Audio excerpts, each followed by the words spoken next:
प्रिय विद्यार्थियों, योग शास्त्र से संबंधित महत्वपूर्ण वस्तुनिष्ठ प्रश्न संग्रह की जो श्रृंखला चल रही है उसका भाग आज हम 3 करने जा रहे हैं। अभी तक 2 श्रृंखलाएं पहले हो चुकी हैं, भाग हो चुके हैं। उनको क्रमशः आप सुन लीजिए, उनको समझ लीजिए, अपनी नोटबुक में लिख लीजिए और इसी क्रम में आगे हम आज का ये प्रश्न संग्रह पढ़ने जा रहे हैं। सबसे पहले आज का जो प्रश्न है वह ये है, योग वशिष्ठ के अनुसार योग की 3 रीतियाँ या साधना की विधि कौन सी हैं। यानी हमने योग वशिष्ठ ग्रंथ जाना, यानी महर्षि वाल्मीकि जी के द्वारा रचित जो ग्रंथ है उसमें राम और वशिष्ठ मुनि का परस्पर संवाद है। तो वहाँ उन्होंने योग की 3 रीतियाँ बताई हैं, साधना की विधियाँ जिन्हें हम जानते हैं वह कौन सी है। पहले तो आता है एक तत्व की दृढ़ भावना, यानी आपको एक ही तत्व की दृढ़ भावना करनी है, जो भी आप जिसे मानते हैं उस पर आप दृढ़ रहिए। मन की शांति, मन की शांति जब संभव हो जाएगी तब आपका साधना सफल होगा। तीसरा है प्राणों के स्पंदन का निरोध, जो आपका प्राणों का आवागमन है, इनके जो स्पंदन है उन पर आप जब कुंभक अवस्था में आते हैं, रुक जाते हैं, तब आपका मन चित्त शांत होता है। अब इनके विस्तार से हम पढ़ते हैं इनको। पहले योग की 7 भूमियाँ या सप्त ज्ञान भूमिकाएं क्या हैं, इनको स्पष्ट करना है। इनके नाम हम पहले पढ़ चुके हैं। सप्त ज्ञान भूमिकाएं निम्न है: शुभेच्छा, विचारणा, तनुमानसा, सत्वापत्ति, असंशक्ति, पदार्थाभावनी और तुर्यगा। ये ध्यान के अंग कहलाते हैं।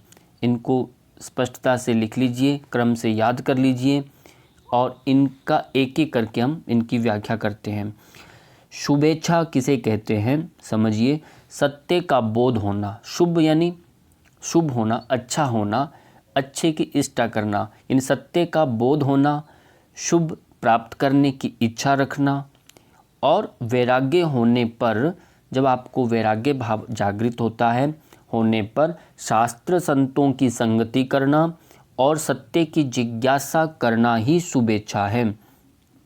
विशेष ध्यान रखिए, सत्य की जिज्ञासा करना ही शुभेच्छा कहलाती है और शास्त्र संतों की संगति करना और सत्य की जिज्ञासा करना। अगला है इसमें विचारणा, शास्त्रों के माध्यम से विचार करना, लगातार उसी में रत रहना, रत का अभिप्राय रमन करना, उसी में लगे रहना, सदाचार में प्रवृत्ति ही विचारणा कहलाती है। बहुत सरलता से आप इसको समझते जाइए। तीसरा है तनुमानसा, तनुमानसा का अर्थ हुआ शुभेच्छा, विचारणा जो हमने पहले पढ़े, उनके अभ्यास से मन की सूक्ष्मता को प्राप्त होना। जब आप साधु संतों का संग करेंगे और सत्य का आचरण करेंगे, विचरण करेंगे, तब आपका क्या होगा, सूक्ष्मता को प्राप्त होगा। तनु का अर्थ होता है शरीर और मानसा मन रूपी जो शरीर है, यानी सूक्ष्म शरीर की प्राप्ति आप करने जा रहे हैं। और निधिध्यासन करने और मन को बाह्यमुखी से अंतर्मुखी करना।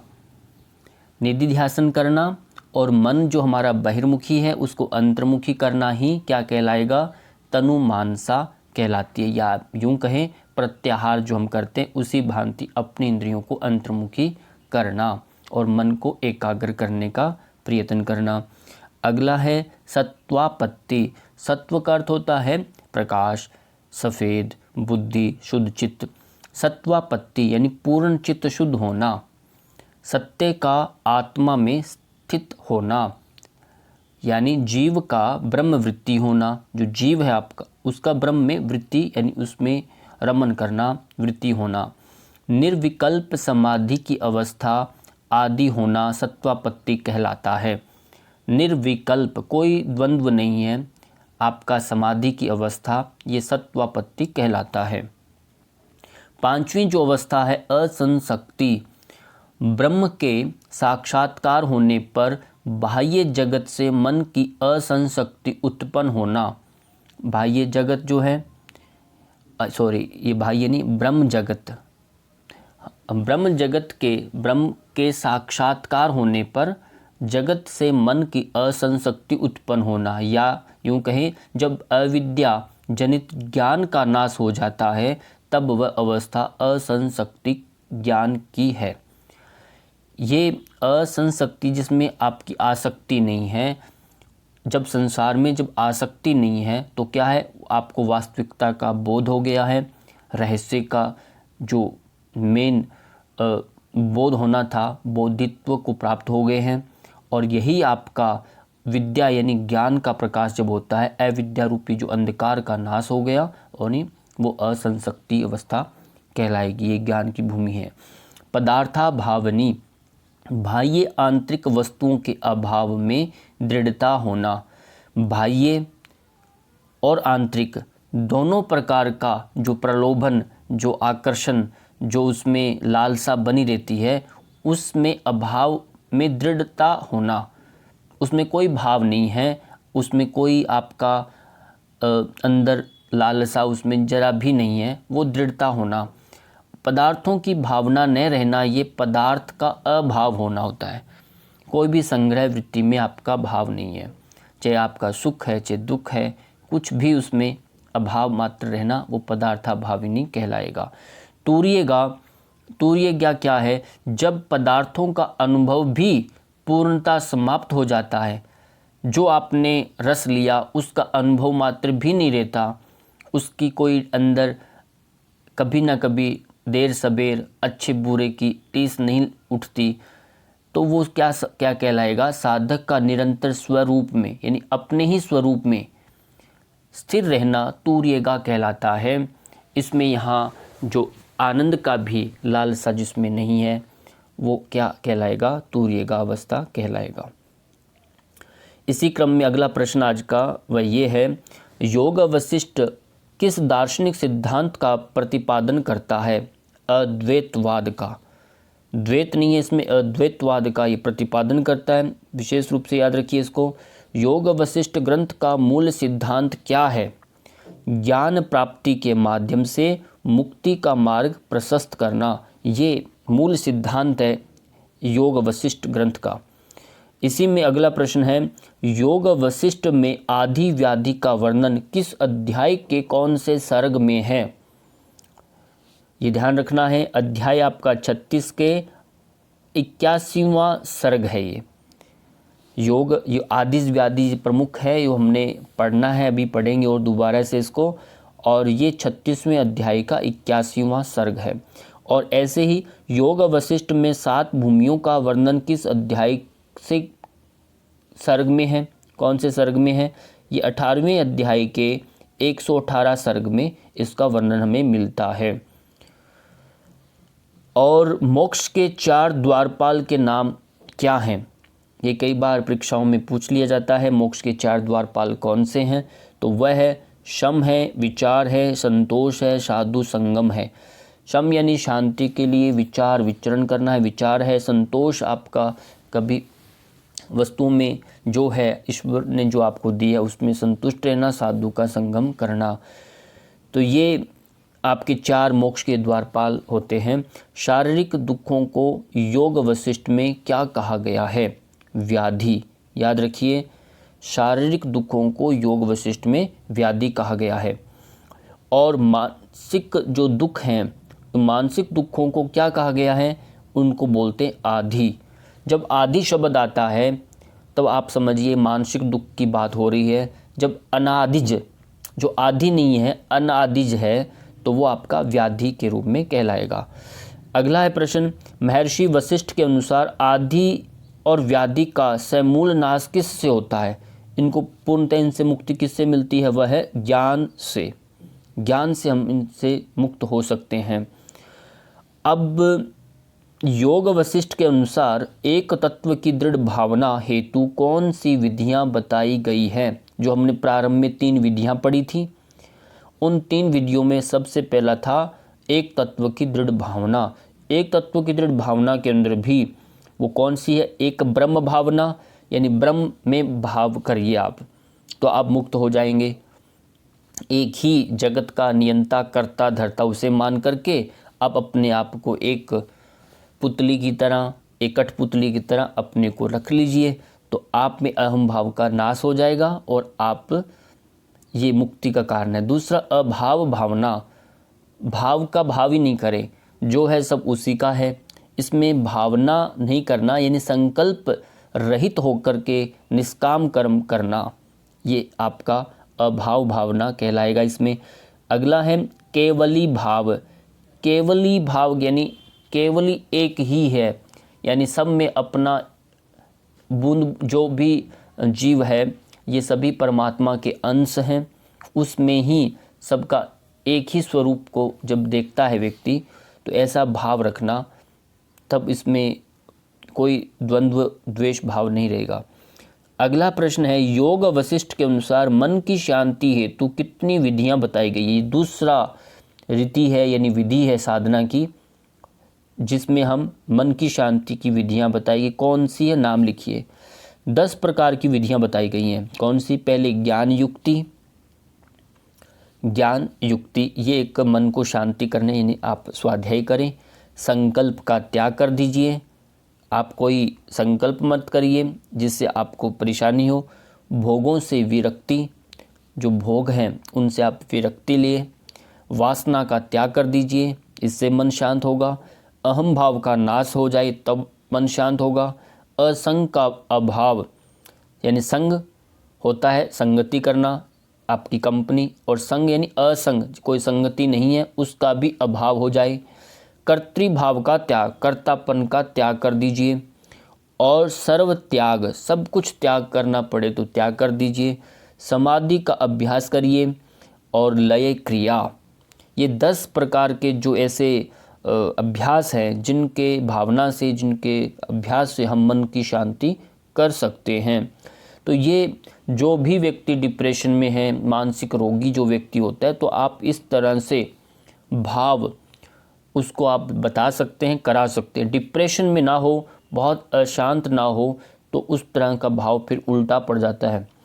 अगला अभ्यास इसमें उन्होंने कहा, योग वशिष्ठ में देह यानी शरीर, इंद्रिय, मन, बुद्धि और क्षेत्रज्ञ, क्षेत्र का अर्थ होता है आपका जीव, और क्षेत्रज्ञ मतलब परमात्मा, जीव का परमात्मा जिसे हम कहते हैं चेतन, और तत्व में लीन होने की प्रक्रिया को क्या कहा गया है? वो लय क्रिया है। अंतिम में हमने 10वां विधि पढ़ा, वो लय क्रिया। लय क्रिया क्या है?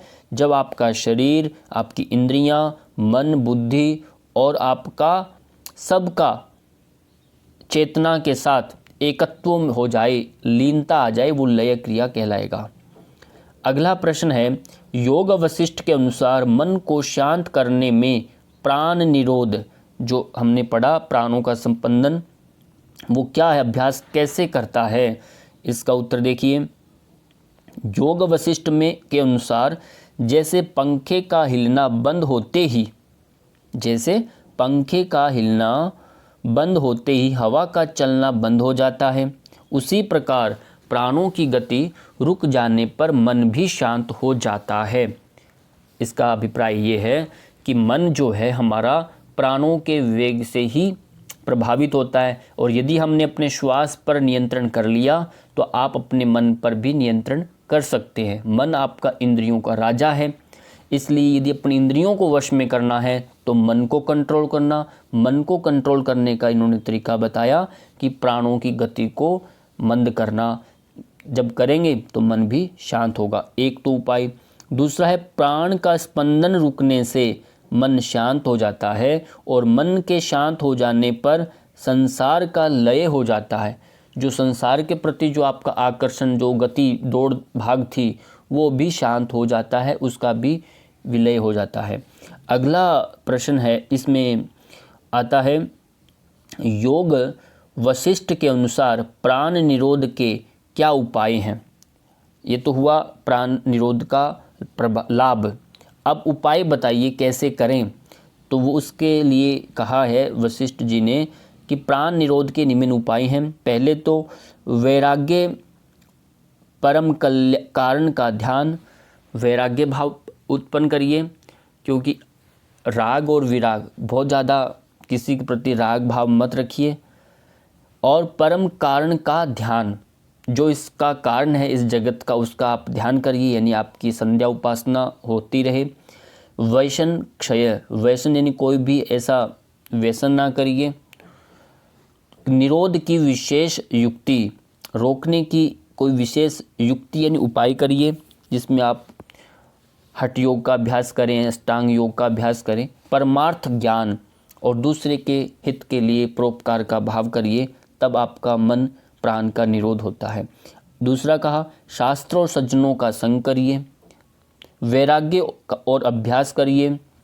वैराग्य करना और फिर उसका अभ्यास करना, बार बार आपको वैराग्य करना है। सुबह बार बार उठने के लिए अपने को तैयार करना है, बार बार खान पान पर ध्यान देना है। फिर कभी हो फिर अभ्यास करें, 2-3 दिन नियम चलेगा, फिर आपका 5 दिन चलेगा, फिर भंग होगा, क्योंकि परिपक्वता नहीं आती। पर बार बार आपको वैराग्य का भाव लेना और अभ्यास करना। संसारिक प्रवृत्तियों से मन को हटाना, संसारिक जो आपकी वृत्तियाँ, जो क्रियाकलाप, जो ऐसे ही अनावश्यक कई क्रियाएं होती हैं, उनसे अपने आप को हटाना, यानी वास्तविकता को जान करके क्रियाकलाप में ध्यान दीजिए। इच्छित वस्तु का ध्यान, इच्छित जो आपका इष्ट वस्तु है उसका ध्यान करिए। आपका सबसे प्रिय वस्तु क्या है उसका ध्यान करिए, उससे आपका मोह भंग होगा। एक तत्व का अभ्यास करिए, एक ही तत्व का अभ्यास करिए, तब भी मन शांत होता है।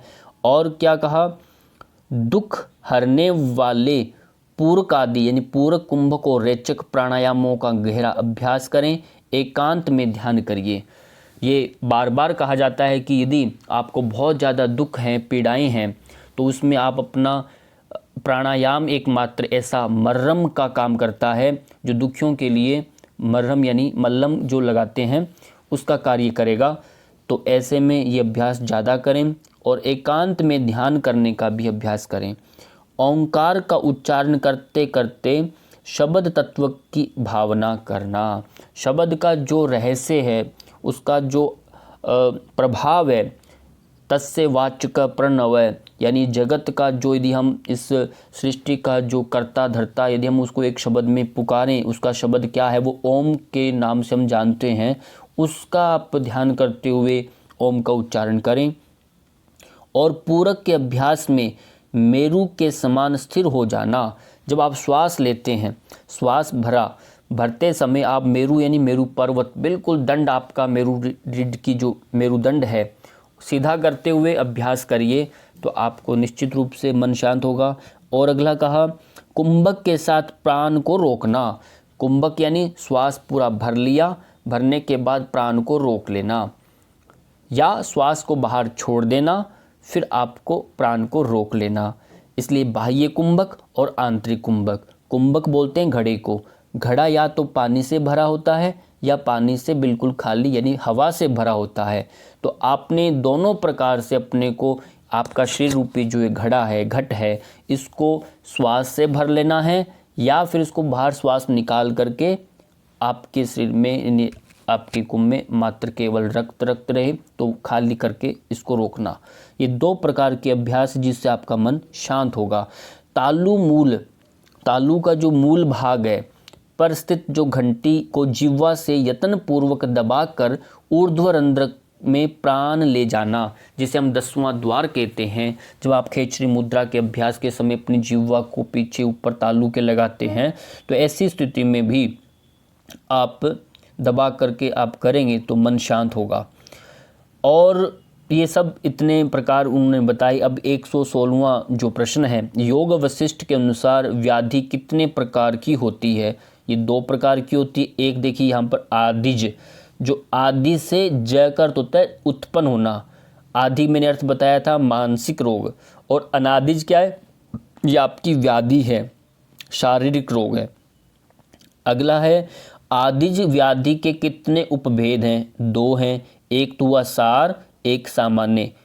इनको बहुत अच्छे से आपने याद कर लेना है, बार बार समझना है, विभाजन करते हुए समझना है। ये बीमारी, ये रोग किस प्रकार के का है और किस तरह का है। देखिए, अभी देखिए आधिदैविक व्याधि, आधिदैविक पर ध्यान दीजिए, किस प्रकार की व्याधि का अपर नाम है? ये सार आदिज व्याधि का अपर नाम है। सार यानी ये आपका आदिज के दो भेद हुए, एक सार एक सामान्य, और सार आदिज को ही कहते हैं आधिदैविक, इसको याद रखिए। दूसरा है सामान्य व्याधि का दूसरा नाम के आध्यात्मिक आदिज व्याधि।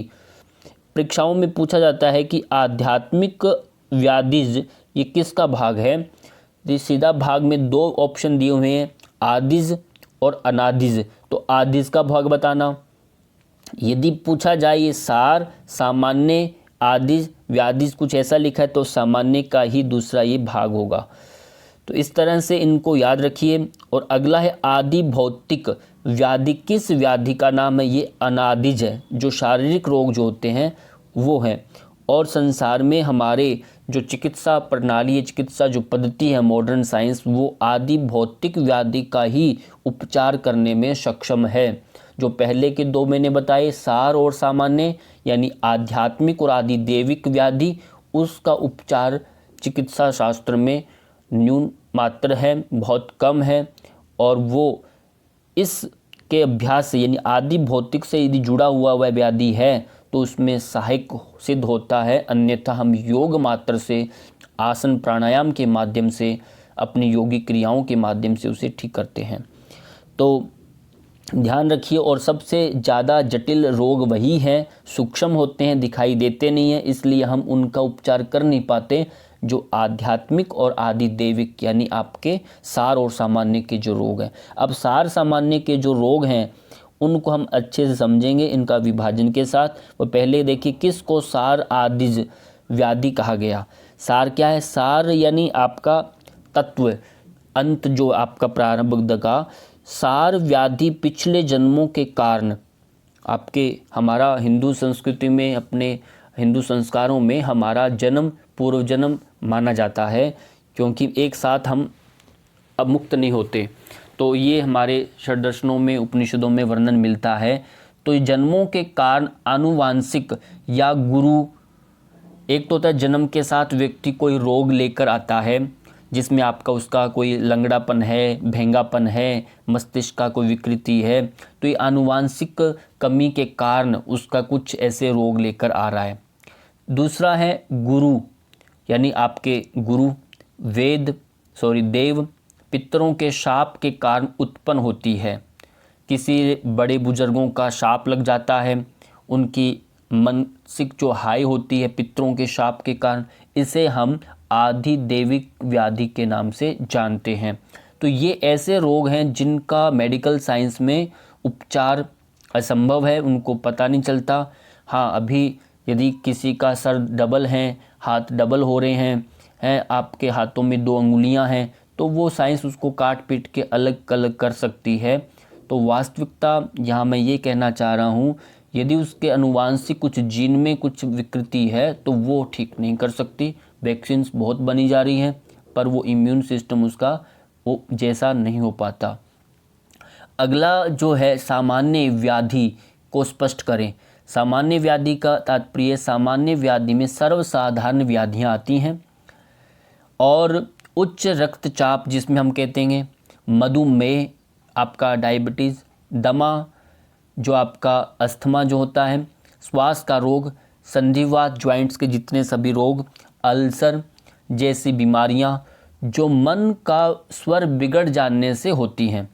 अब देखिए अल्सर जो आपका ये एसिड जो है ये हार्मोन्स के डिस्टर्बेंस के कारण उत्पन्न होता है, बढ़ता है। डायबिटीज़ भी ऐसे ही है और बीपी भी आपका, ये भी आपका वात प्रकोपित रोग है। चिंता जब बढ़ती है तो बीपी ऊपर होता है, कम होता है। संधिवात का रोग भी, ज्वाइंट पेन, कॉन्स्टिपेशन जो आती हैं उसके बाद विकृत होकर के जोड़ों में दर्द पैदा होते हैं।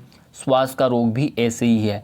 ये सब के सब मन का स्वर जब बिगड़ जाता है तब ये लोग होते हैं। इन्हें हम मन शारीरिक व्याधियाँ, साइकोसोमेटिक डिसऑर्डर कहते हैं। ये आध्यात्मिक व्याधियाँ भी कहलाती हैं। इसलिए इन तरह के जब रोग लगते हैं तो डॉक्टर्स के पास पूर्णतः उसका इलाज नहीं होता। बीपी का या हार्ट का प्रॉब्लम है तो आजीवन दवाइयाँ लें। यदि उसको डायबिटीज़ है तो आजीवन दवाइयाँ लेते रहें। यदि उसको कोई अल्सर हो रहा है या उसको श्वास का रोग लग गया है या उसका कोई थायराइड ग्रंथि का कोई भी हार्मोन्स अनबैलेंस है तो जीवन भर दवाइयाँ ले। तो ये हमारा यहाँ है, क्योंकि आध्यात्मिक व्याधियाँ हैं, इसलिए इनमें जब हम मेडिटेशन करते हैं, ध्यान करते हैं और प्राणायाम करते हैं, प्राणों के वेग से अपने मन को शांत करते हैं, तो ये सब संतुलित होते हैं और इन दवाइयों से मुक्त भी हो जाते हैं। ये एक विशेष रोग हैं जो सबसे ज़्यादा व्यापक हैं और इस अपने देश में जिनका इलाज हमें समय समय पर नहीं मिल पाता। अगला है वह है अनादिज। ये अनादिज जो व्याधि है वह ये है जो बाह्य कारणों से, यानी पंच महाभूत जो हैं आपका अग्नि वायु जल जो है ना, आकाश लिया, आकाश से आपका वायु, फिर अग्नि, फिर जल, फिर पृथ्वी, पंच महाभूत हैं ये।